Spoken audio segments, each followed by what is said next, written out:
An emergency ordinance is now in effect, allowing the Ombudsman to investigate Spokane's chief of police. The council voted on the ordinance last night, passing it in a 6-1 vote. 4 News Now's Natalie Grant joins us in studio. Natalie, we know the mayor has been vocal in her stance against this ordinance. Is there a way she can veto it? Well, Aaron, Kirsten, the short answer is no, because this ordinance was passed as an emergency. The mayor does not have the power to veto it. However, according to her office, she is reviewing and considering all of her options.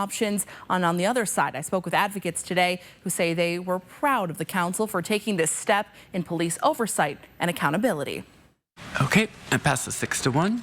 On Monday night, the Spokane City Council voted in favor to amend the municipal code and giving more authority to the Office of the Police Ombudsman to investigate any officer, including the chief. And I don't see why a police chief should be any different. In fact, I think more so for a role that has such power and responsibility.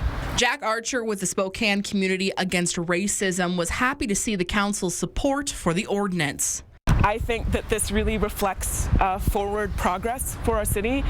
We need to have our municipal codes and our charters match. We need to have the votes of the people respected.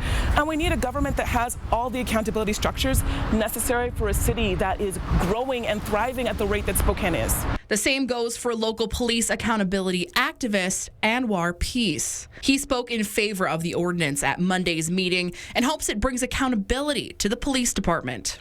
If he has a badge, a gun, and an arrest authority, he should be held accountable just like the rank and file of police officers that have those same kind of police powers. Both saying this is what the public voted in favor for back in 2013 with the city charter provision and are happy to see it come to life.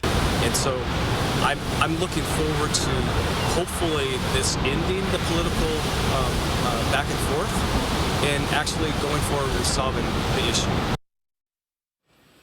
Well, last night, Spokane's chief of police released a video voicing his opposition for this ordinance. He said in part that the proposal would open him up to complaints related to things like the budget, deployment of officers, and other things that may be unpopular in some circles. The ordinance is now in effect, and if anything changes, we'll make sure to keep you updated. Reporting in studio tonight, Natalie Grant, 4 News Now.